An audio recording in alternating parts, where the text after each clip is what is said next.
नाज़रीन, इस वक्त ज़मान टाउन पुलिस ने कार्रवाई करते हुए 2 मुल्ज़िमान अपनी गिरफ्त में लिए हैं जो जाली करेंसी का काम कर रहे थे। और SHO अतीकुर रहमान की सरबराही में इस वक्त यहाँ पर एक क्रैकडाउन किया गया जिसमें 2 मुल्ज़िमान हाथ आए जिनके पास से $1600 जाली और 4000 दरहम जो है बरामद हुए हैं। अतीक साहब, सबसे पहले ये बताइएगा कि इन्फॉर्मेशन कहाँ से मौसूल हुई थी आपके पास और कितने दिन से इस गैंग के पीछे लगे हुए थे? ये ऐसा है कि हमारा एक इन्फॉर्मर है, उसने रब्ता किया था तकरीबन 1 हफ़्ता पहले कि एक राशिद नाम का बंदा है, वो ये कारोबार कर रहा है जाली करेंसी का, डॉलर भी लेके आता है और दरम भी लेके आता है।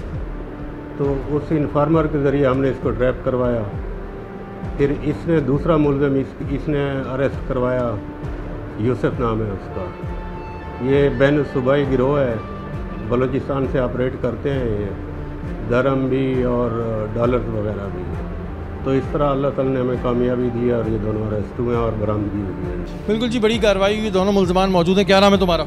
मोहम्मद यूसुफ। यूसुफ, कब से कर रहे हो ये काम? फर्स्ट टाइम किया सर। फर्स्ट टाइम किया है? इससे पहले कभी नहीं किया? नहीं सर। अच्छा, ये क्या क्या चीज़ें लेकर आए थे तुम? सिर्फ दरम और डॉलर। सिर्फ धर्म और डॉलर? जी सर। क्या रह गया था? पाउंड्स रह गए थे, दिनार रह गए थे, सिर्फ क्या होता है? तुम्हें नहीं पता था ये जाली डॉलर है? मुझे पता था सर। और जाली धर्म है? पता है सर। तो तुम्हें कहाँ से मिले ये? एक दोस्त से मिले थे सर। कौन दोस्त? दोस्त है एक, रईस नाम है सर। रईस नाम है? कहाँ रहता है? यही कराची में रहता है। कराची में रहता है। तो तुम्हारा उससे किस तरह कांटेक्ट हुआ? उससे एक प्रॉपर्टी के हवाले से। प्रॉपर्टी के हवाले से? जी सर। तुम कहाँ से हो? पीछे से कहाँ से हो? मैं अब चौकी से सर। हब चौकी से हो? जी सर। अच्छा, तो वहाँ से तुम्हारा कांटेक्ट हुआ था उससे या ये यहीं का है? वो यहीं पे है सर। यहीं पर है। तो किस तरह डॉलर किस तरह एक्सचेंज हुए, किस तरह उसने तुम्हें दिए? उसने सर एक वीडियो भेजी थी मुझे। उस वीडियो में जो ना उसने बताया कि ये फेक डॉलर है, ठीक है, और बाहर ये जाते हैं करेंसी ईरान, अफगानिस्तान। तो ठीक है, बस इतना ही पता है सर। उसने तुम्हें एक वीडियो भेजी, उसके बाद फिर तुमने क्या किया? मैंने ये साथ बैठा हुआ था राशिद मेरे साथ, तो इसने बोला यार मुझे दे दो। मैंने बोला नहीं। $1 है, ये कितने का मिलता है? ये सर मिलता है हमें 90 रुपये का। 90 रुपीज़ का? जी सर। और जो धर्म है वो कितने का मिलता है? वो सर हाफ कीमत पे 35, 34। 34। जी सर। तुम्हें अगर कोई फ़ोन करके बोलेगा कि हमें डॉलर दे दो, हमें धर्म दे दो, और तुम्हें पता है ये 2 नंबर है, तो तुम बच्चे हो कि तुमने जाके दे दिए? सर इसके ऊपर भरोसा करके इसने कहा कि जो ना मैं जाऊंगा वहाँ पे, मेरा कज़न है या भाई है, कोई भी है, दोस्त है XYZ, उसने कहा कि वहाँ पे ईरान में चलाएगा। ईरान में चलाएगा? जी सर। तो सारा कारनामा इसका था? जी सर। तुम फंस गए? जी सर। ठीक है भाई, क्या नाम है तुम्हारा? सर राशिद। राशिद, क्या कहानी सुनाई है इसने? सर सही बोला है कि मुझे अपना स्मेकर लगवाना था हार्ट का। हाँ।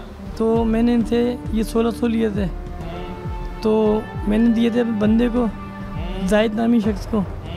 तो उसने कहा था कि मैं ईरान लेके जाऊंगा। ठीक है। तो एक दिन बाद उसने कहा कि मैं आपको पेमेंट कर दूंगा, आपका जो भी मसला है आप उसको क्लियर कर लेना।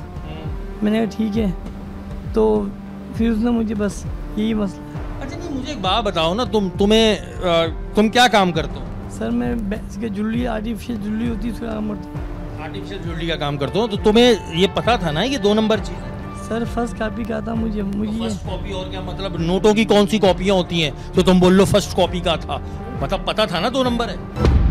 अब ये आप देखें ना जी, बहरहाल अब ये अपनी वल्लाह आलम क्या स्टोरीज सुना रहे हैं। मैं आपको ज़रा वो डॉलर्स और वो भी विजिट दिखाऊं कि ये आप देख सकते हैं कि किस तरह ये लोग ये काम करते हैं। और ज़ाहिर है वो तो अभी SHO साहब मज़ीद इन्वेस्टिगेशन करेंगे तो पता चलेगा। ये आप देखें जी, ये डॉलर्स हैं, ये देखें, और ये धर्म है। अब आप अगर इसको देखेंगे तो ये तो बहुत ही फिनिश्ड कॉपी है धर्म की। और इसमें बहुत सारे सादा लोग भी होते हैं जो बेवकूफ़ बन जाते हैं, जो ले लेते हैं डॉलर्स, और बहुत से लोग धर्म ले लेते हैं, कहीं जा रहे होते हैं, और उसके बाद अगर वो बाहर मुल्क में पकड़े जाएंगे तो फिर ये लोग तो कहीं नहीं मिलेंगे आपको। ये लोग कहीं नहीं मिलेंगे। ये देखें जी, ये डॉलर है, ये डॉलर्स, और यहाँ पर बड़ी तादाद में धर्म, 4000 धर्म है, और ये 1500-1600 डॉलर्स हैं जो SHO साहब की टीम ने बरामद किए। अच्छा SHO साहब, ये तो अभी ज़ाहिर है अपनी बातें कर रहे हैं, लेकिन आपको क्या इन्फॉर्मेशन दी कि ये काम ये चल रहा था पहले से ही? ये काफ़ी अरसे से काम कर रहे हैं। यूसुफ का ताल्लुक हब से, हब चौकी से है। यूसुफ बलूचिस्तान से लेके आता है और यहाँ आके इसके जहाँ लिंक्स हैं ये उनको देता है। आगे फिर वो मार्केट में फैलाए जाते हैं। और मार्केट में ज़्यादातर इसमें तो, क्योंकि हमें माजी में याद है, मैंने कई ऐसे प्रोग्राम्स किए हैं कि लोगों को डॉलर पकड़ा के जो है वो भाग जाते हैं, बाद में जब वो बेचारे चेक कराते हैं तो जाली होता है। ज़्यादातर तो लोग बेवकूफ़ बन जाते हैं, हर किसी को नहीं पता होता कि ये जाली हैं। बिल्कुल ऐसे ही है। और जो यहाँ जिनको ये दिए जाते हैं नेटवर्क है, जो नीचे इनका नेटवर्क है, उनका काम ही यही है। दुकानदारों को, आम आदमी को चलाया, डॉलर है या दरहम है, पाउंड है, जो करेंसी होती है वो दिया और गायब हो गए। ये तो बहरहाल पुलिस काफ़ी दिनों से इनके पीछे लगी थी और ये गैंग पकड़ा गया। अभी ज़ाहिर है मज़ीद इन्वेस्टिगेशन होगी, मज़ीद इन्वेस्टिगेशन के बाद ही चीज़ें सामने आएंगी। अभी तो बहरहाल इनके अपने स्टेटमेंट हैं कि जी हब चौकी से, लेकिन बलूचिस्तान से ये नेटवर्क चल रहा है जो अब तक की हमारे पास इन्फॉर्मेशन है। और इस नेटवर्क को जो है इसके मेन कारिंदे पकड़े गए, लेकिन डेफिनेटली आगे जो लोग इसमें शामिल है, जहाँ से इसकी छपाई हो रही है, जो प्रिंटिंग हो रही है, उनको भी पुलिस बहुत जल्दी पकड़ेगी।